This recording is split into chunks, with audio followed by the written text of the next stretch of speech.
Okay, excellent. Okay, oh, he said perfect. This is a win for those who didn't watch last week. So you had the working one. I didn't realize. Okay, so let's look. I think the first question to ask is why should we improvise, or why should we teach our students to improvise? Well, firstly, because it's good for our brains. Secondly, it's fun, and improvisation opens creative and compositional doors. We'll explore that a bit more. Historically, improvisation was a huge part of the practice of the education in people like Bach and Mozart. And improvisation helps us to learn new repertoire, and improvisation helps us to internalize things that we have already learned. And think about Paul Harris's simultaneous learning ideas in that. And improvisation helps in oral development. So I thought, well, let me look up some research on it. So why improvise? Well, according to Abraham, Shifres, and Justel, improvisation enhances neutral, verbal, and visual memory. So not even exactly connected to music, but we found that musical improvisation improves verbal and visual memory performance in immediate and deferred measures, both in musicians and non-musicians alike. And immediate memory benefits are thought, the reason for these benefits is thought to result from attentional mechanisms, whereas delayed memory benefits are believed to result from the post-encoding consolidation. In other words, as we are improvising, or as the students are improvising, they are encoding stuff. They are storing memories. They are figuring out stuff that's getting put in their brain. And so that's the delayed memory benefit. So, and here from more research, and maybe one person in the room is going to understand this, but I left all the big words in there. So improvisation is characterized by increased power in theta, alpha, and beta frequency range in brain regions involved with internally directed attention and control. Those involved with externally directed attention, as well as those involved with feedback regulation of perceptual motor planning and control based on external and internal states and goals. These are thought to be important for execution of improvisation. I promise that is the most medical that I'm going to get. So in other words, it's good for our brains. So what things help us improvise? Before we even look at what we're going to do at improvising, knowing music theory, a knowledge of music theory is so beneficial for improvisation because it gives a theoretical knowledge to start working with. And that includes basic things like a knowledge of the primary chords and a knowledge of potential chord progressions. Another thing is the ability to audiate. And we talked about that last week when we talked about the development of oral skills, the ability to audiate and to think ahead and imagine a sound that you want and then find that sound in your instrument. That is so essential for improvisation. And of course, it helps us to improvise. If we practice improvising, we can't expect to sit down at a piano on Carnegie Hall and improvise for the first time. It's a skill that is practiced like every other skill. So then, well, what if we're not exactly teaching improvisation, but we want to teach our pieces in a way that is going to encourage improvisation? Well, a few things we can do. We can identify the chords in those pieces. We can identify when there's scale and arpeggio patterns. We can ask them to memorize the pieces and continually revise them. This is one of those Suzuki things that I think is very important, because as they memorize pieces, they don't only memorize the actual notes, they're memorizing the chord patterns, so that these chord patterns, like playing a C Alberti, becomes so second nature that when they want to improvise, that hand can just go to C Alberti. Sorry, it's out of the camera. But the hand just can reach for C Alberti because it's second nature. It's been memorized and it's been practiced continually, so they don't even need to think. So another thing is that figuring out short melodies by ear can help develop audiation, which is going to help with improvisation. And once a student has 3 chords, C, F, and G, they're ready to start improvising. I don't really like modern music, and all of you who I think in the room know me well enough to know that if it's younger than 500 years ago, it's modern. But Cliff Richard said, and he's probably the only pop singer that I have the time of day for, but he said, when we started, we only had 3 chords. Bachelor Boy is 3 chords. You know, a lot of those early 50 songs were 3 chords. And so that's all they need. Once they've got these 3 chords, they're ready to start exploring improvisation. So where do we start? So start by choosing a C major melody. It doesn't necessarily need to be C major. For some instruments, that's not going to be the easier key, but for sake of this talk, I'll say C major. A C major melody that they know, so that they can already play it. So maybe Mary Had a Little Lamb or Twinkle Twinkle Little Star, something that they know.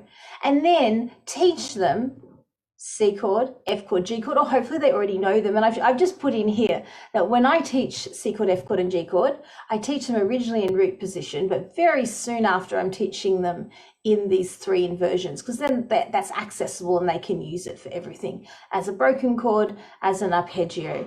So they've got these options here. So now they've got this song that they know in the right hand, and they've got these chords that they know in the left hand, and they've only got 3 to choose from. Okay, go for it. And folk songs are good for this because generally they can be harmonized with just the 3 chords. And so then they can play a chord. If they don't like the sound of it, they can change it. So instead of what we usually think about improvisation as happening in the right hand, I think starting with it in the left hand is super beneficial, because this way it's confined to 3 chords. They can get a right and wrong sensation. Oh, that one didn't work, that one did work, and so forth. And so they can harmonize as the beginning of the improvisation. If they don't play piano, they can do this by the teacher plays the simple melody and the student knows that they're going to play the bass note C, F, and G. So they can play one, and if they don't like it, they can change. So they get this idea of finding a note that matches with what's going on in the other part. So, and improvisation over a drone or over a chord can be very helpful. So we can play a C major chord, or we can play a drone C. YouTube does it, or, you know, we can do it for the student. And then while that's playing, play a C major chord super slowly along with it. And listen, does this sound dissonant? Does this sound dissonant? Does this sound consonant? And deciding whether these are dissonant and consonant notes, just listening, not even trying to do anything. It's just a C major scale. We're just listening. What do we think of these notes? And then after we've done that, we might want to go, you could even roll a dice. We're going up a random number of notes, down a random number of notes, up a random number of notes, and so on, until we get to the top of the scale, and do the same going down. So a bit like a zigzag, you know, down, up, and then they you know, we're making a melody. So that's for me, that's a very good beginning exercise. Now that we've got this climbing up the ladder, while this C chord is playing, we can try and do random combinations of notes from the C major scale and just listen to them and see how they do. So see, we've still only got 1 chord. So we're still only improvising on 1 chord. So there's this safety, and only the notes of C major, this safety of the scaffolding, that in a Vysgotsky sense. You can also suggest, oh, what if you try C major arpeggio? How does that sound with this C chord in the left hand? So it's not a particularly complicated exercise, but it gives that confidence and that idea that this exploration is okay. So I just wanted to point out that there are reasons for scales and chords, and anybody who's listening to this talk who thinks I don't like playing scales and chords because they're meaningless, this is where they're not meaningless anymore. Look at this. But we can practice the scales of our 3 primary keys. The primary keys are called 1, 4, and 5. So in C major, this is C major, 1, 2, 3, 4, F major, G major. So we take the scales of C major, F major, G major. Then we can practice the chords and their inversions. So we're going to do this improvisation in C major. So we practice 1, 4, and 5, and maybe we've practiced chord 6 as well, which is the relative minor. And now we've practiced the chords and their inversions. And maybe we've tried to play the chords in a few different ways, as a block chord, as a broken chord, as an Alberti bass, that sort of pa from the Oliver song.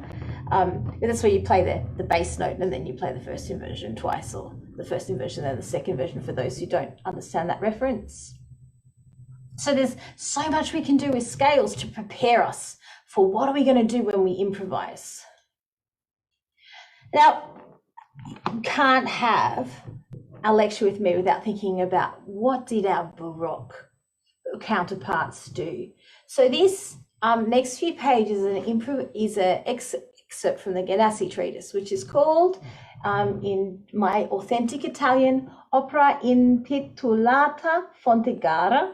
And so the way that improvisation was taught in this era was here. I'm going to teach you how to play G and A.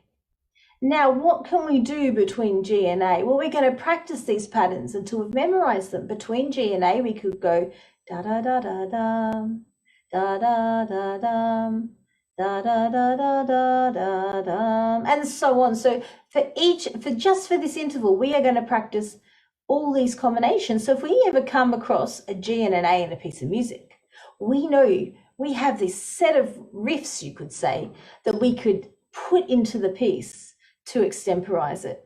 And you'll see that even the octave is sometimes changed. So when in extemporization in Baroque, you could change the octave that's written in the piece of music, and that was regarded as acceptable. So there's G's repeated. So, and you can see that exercise where it's going up at the scale, like random numbers of notes up and down. That's sort of what he's doing here too. So that's his suggestions from G to A. Then he does the same thing. This was just the previous pattern. He does the same thing going from B to C. And similar, there's like a turn, there's a syncopated rhythm. Maybe this is 1592 or something. I should have got the year so that it was on the top of my head. Very, very early. And here he is teaching riffs to go from B to C. And here, da da da da da da da da, and so on.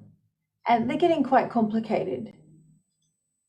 And another example here, we've got G goes to G, and all the possible combinations. You can see a syncopated option there. You can see jumping down a fifth and coming back up, jumping down an octave and coming back up. So if we want to invoke our Baroque friends in teaching improvisation, they're basically teaching riffs and memorizing riffs that can then be added into the pieces. And this was so much a part of their education that they would take a folk song and they would do diminutions. They would use these skills to make it almost unrecognizable. Oops, didn't mean to do that. But there we are, we have.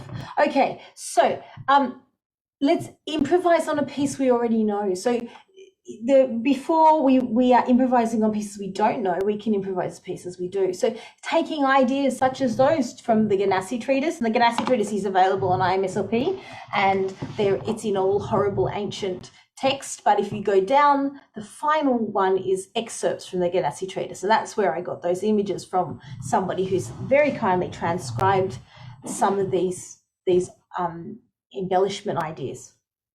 So we could do that and use Mary Had a Little Lamb. And we could do it on our instrument, or we could do it on a piece of paper. And think, okay, now here I've got two E's. Let me go back to the Ganassi treatise. What are these combinations could I use as my example from going from E to E? And add any patterns. You can go as psycho as you want. You may even want to try adding things like trills, mordents, appoggiaturas. We're being really Baroque here. Anybody who's watching hoping I talk about jazz improvisation, I'm very sorry. But definitely that this is something that can be the springboard for further improvisation in other genres. And improvisation was always such a part of education. And really, it's only in maybe the 19th century and definitely the 20th century that we sort of forgot about the fact that improvisation was just a daily part of their practice. In order to embellish pieces, and the composers didn't write every symbol on the page. They sort of almost wrote the skeleton, and then it was your job to improvise on it. Now, if you want really good examples of that, Telemann wrote the methodical sonatas for flute, and they're very interesting because he writes, and the top line is his example of this is the melody, and then the second line is this is how you could play it. And he uses all this extemporization idea and changes rhythm, and it gives a really good example of what they were expecting of a performance. Probably a performance was never the same twice. So improvising on the page, it seems like it's against the spirit of improvisation, but the treatise writer Pablo Nasare, he talks about the importance of learning to improvise counterpoint by writing it down first. So following the rules of polyphonic counterpoint on paper. So, you know, writing out an improvisation to play on your instrument actually can train your brain to plan improvisations on the spot. Now, notice in the Baroque era that improvisation was still by rules. Rules can be our friends. And those rules were used to enable them to improvise polyphony. I'm going to show a video, a very short video on exactly this, but I'm going to have to stop sharing for a second because I forgot to share sound. So I will just share again and share sound, because I thought this next video by Peter Schubert, with Peter Schubert and one of his students, just looks at, he talks a little bit about the rules of improvisation, and then they do an example. So I think I will mute, and then I think I need to mute, and then I'll press play.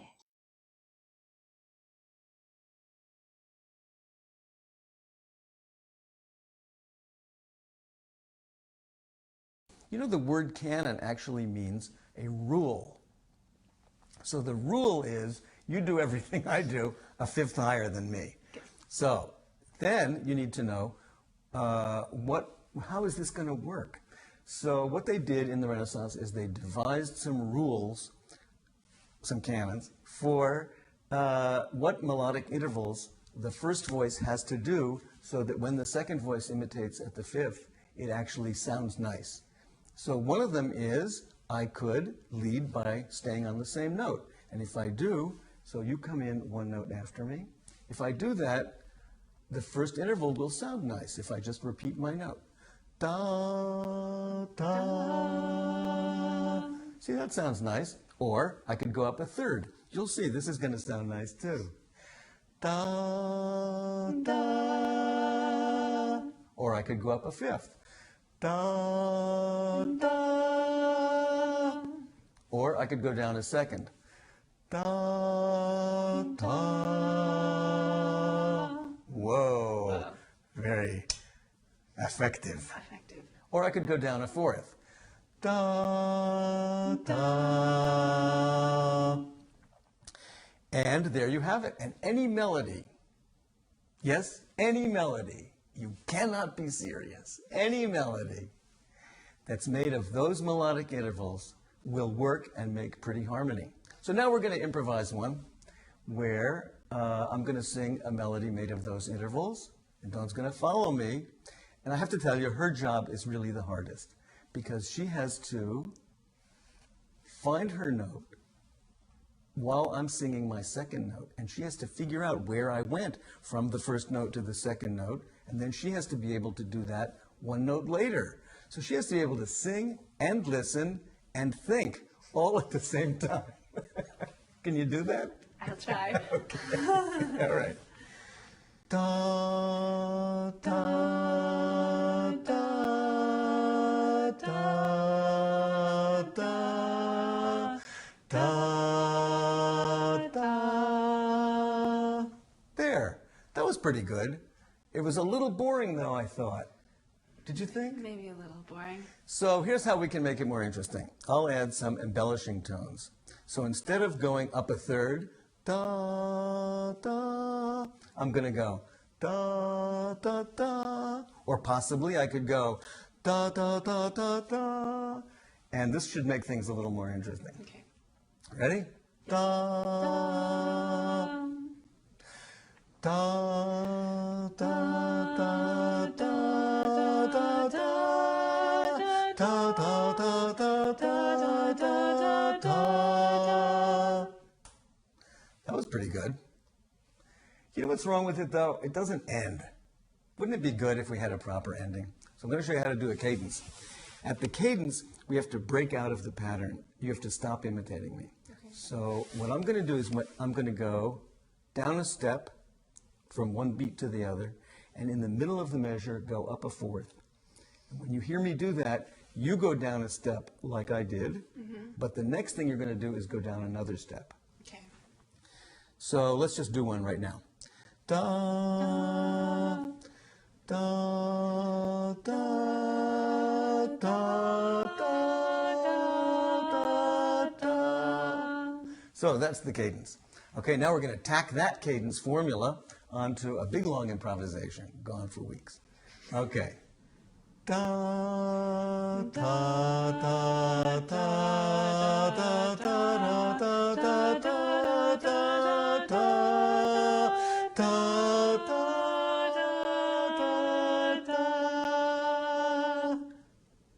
That was so good.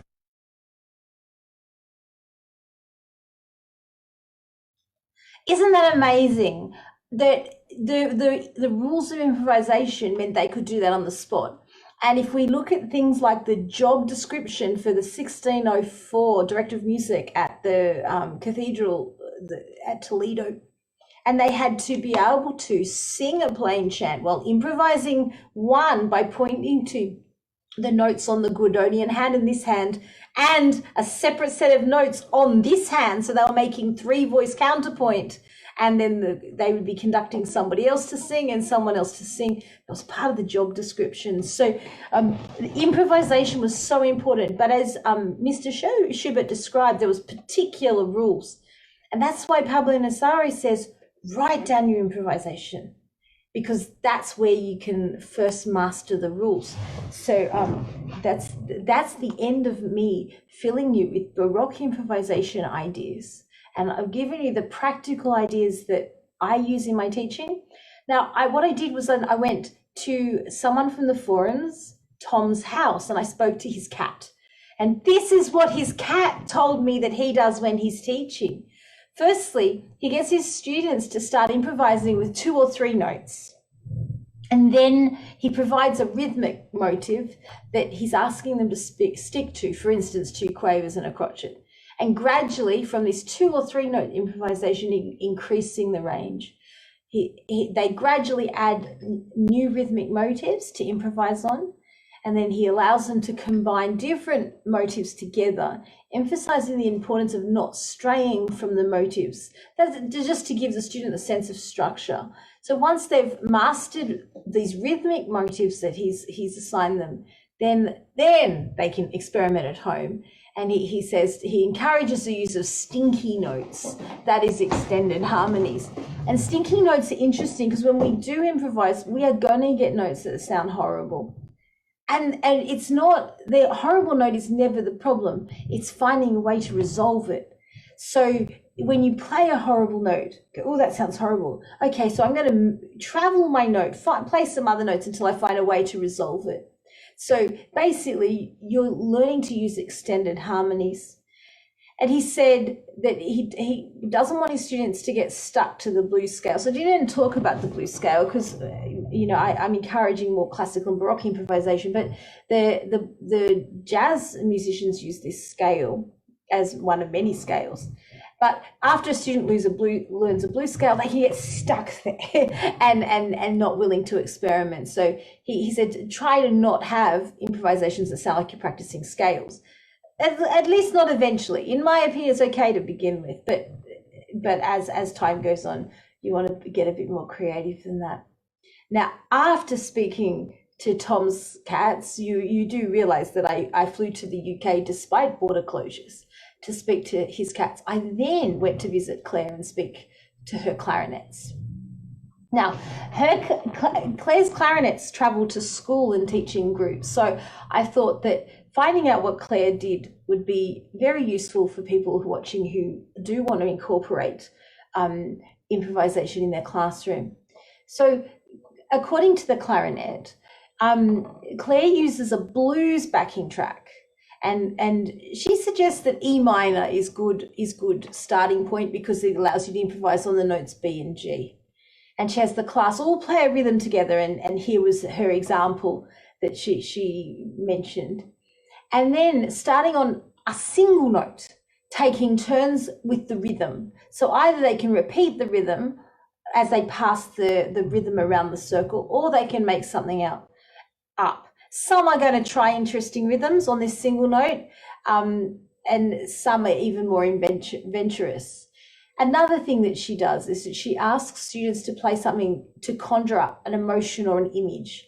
So she chooses a word or emotion, or gets one in the group to choose a word or emotion, and then she asks each member of the group to play their version of that emotion.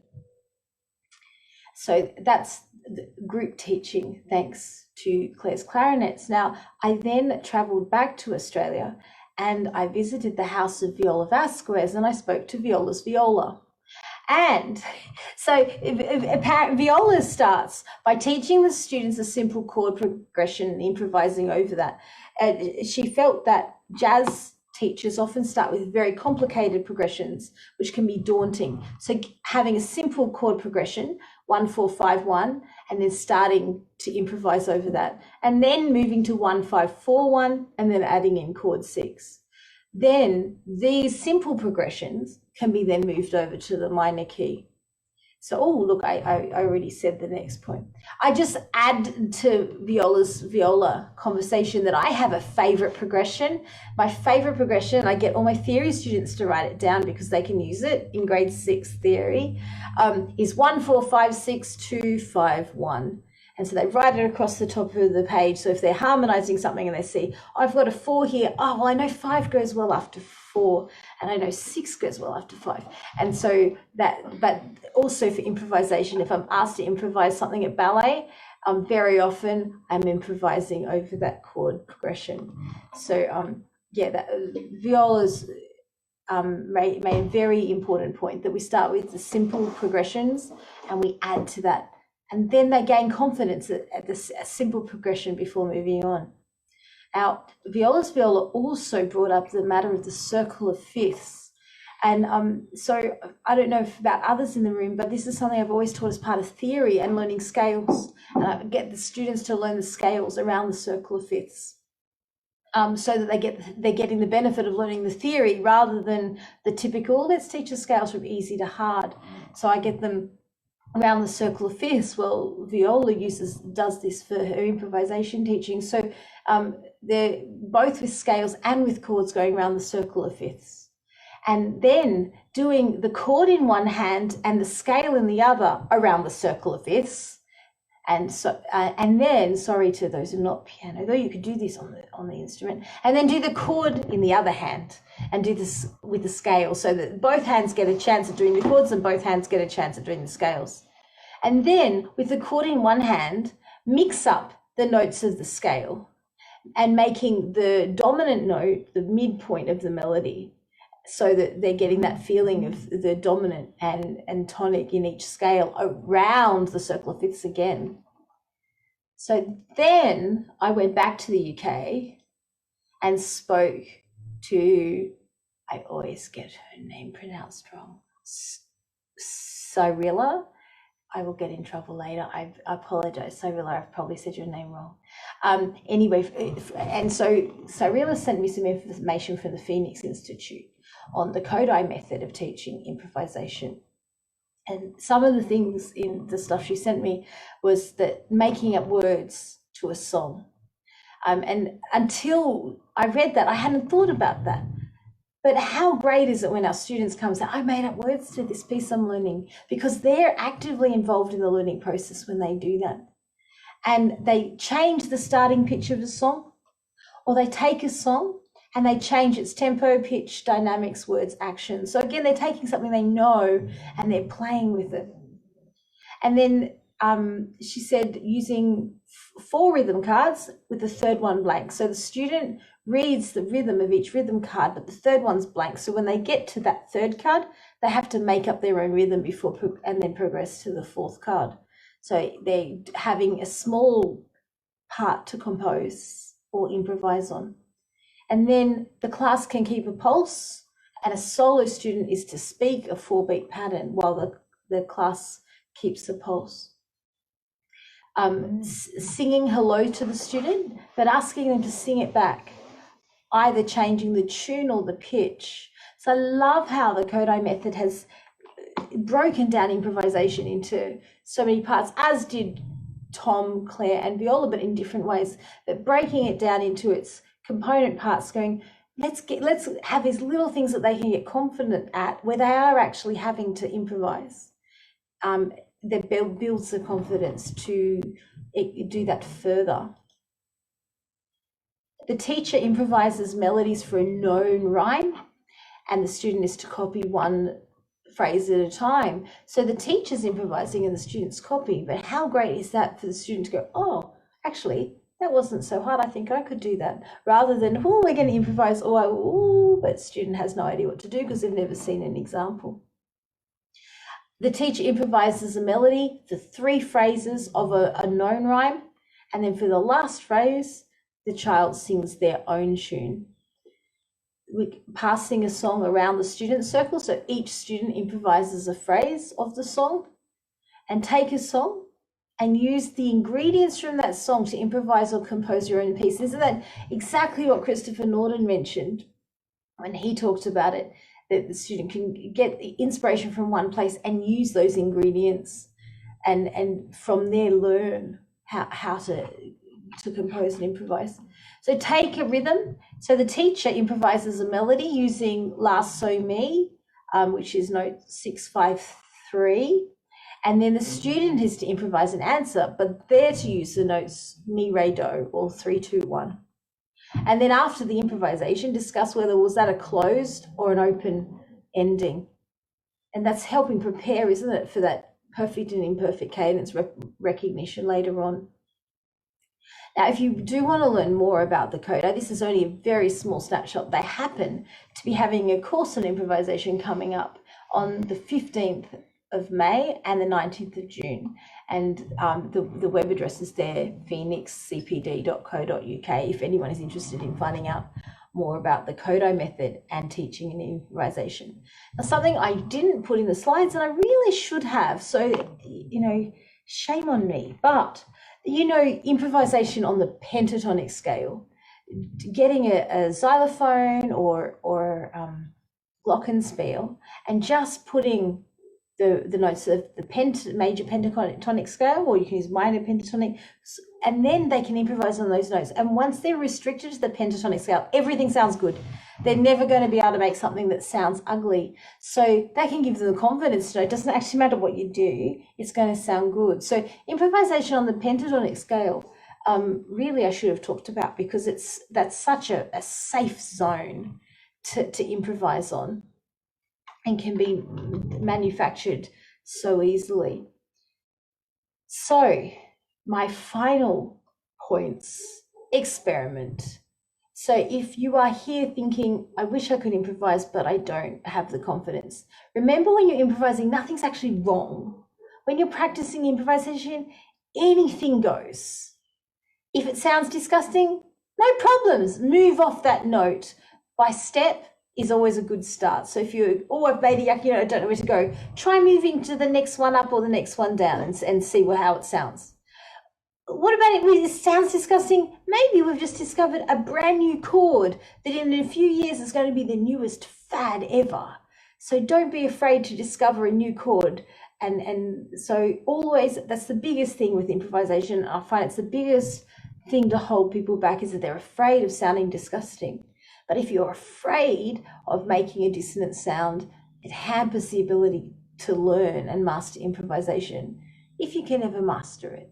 But you can have a lot of fun with it. So always be game to try something. You don't need to try it a second time if you don't like it. But often improvisation is a combination of dissonance and consonance. And so finding a dissonance, you just have to get off it. And if you listen to some jazz masters, you often hear that, and you hear they've found dissonant, and it's what they do afterwards, isn't it? It's how they get away from that note and resolve it.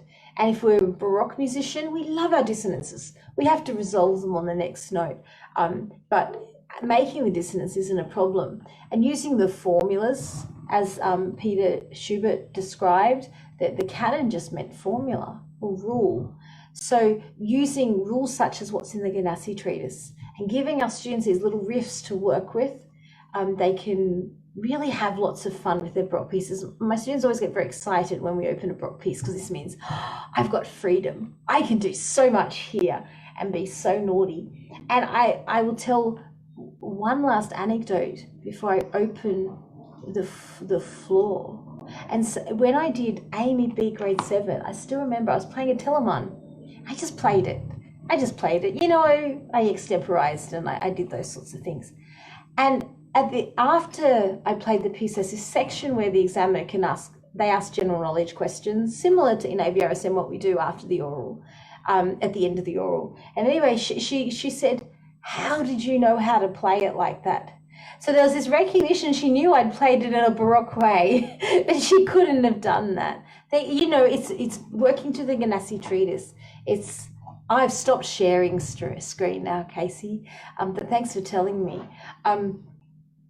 Yeah, it's working through the Ganassi treatise and thinking about articulation and thinking about ornamentation and experimenting with it, that it almost becomes second nature. So I don't think I ever play a Baroque piece the same twice. It's always different the second time. So please reshare. Oh, there was a whole slideshow. It will be available on the view back though after, if you watch later. So all this stuff in the chat, let me have a look. Oh, you do? It was still doing a strange share. Oh, Claire, thanks for telling me. I didn't. I know. I didn't notice. I didn't see it. David says he didn't notice. Yeah, the Ganassi treatise. Yeah, if you just search up Ganassi treatise or opera font, those words. Anyway, you can go back and see the video and see how to spell it, or maybe I can post the link to the forum. So any questions, or anyone want to add something that maybe their own instruments have shared about improvisation or teaching improvisation? Is there anything in Facebook? No.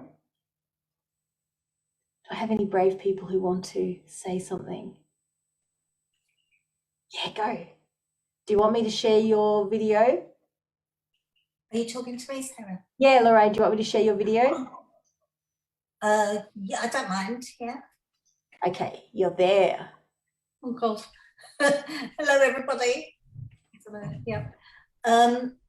I'm a classical pianist, yeah, but I'm dying to learn jazz. So I've got the best jazz pianist in the area teaching me, and I've got to put my hands up and say, I'm finding it very, very difficult. He doesn't read music. He's never been taught music. He's never done Baroque music. He's never done anything. He can just sit down and hear what I can't hear, yes. His chords are really dissonant, and I just wish I could get rid of everything in my head and, like Sarah said earlier, have the confidence just to go for it. But I think I'm listening too carefully to what I'm doing, whereas Tony will just do it and put some fantastic chords underneath without the root, just go all over the place. If anyone wants to look him up, it's Tony Goodrum. And if you look at his Street Life solo, he never plays the same thing twice. Absolutely brilliant. But I don't think I've made any progress because of everything locked up there. I can't unlock it. I wish I could. I mean, I could play great chords as an accompanist. I can put all the augmented and weird stuff together, but I can't let go of my right hand, yeah?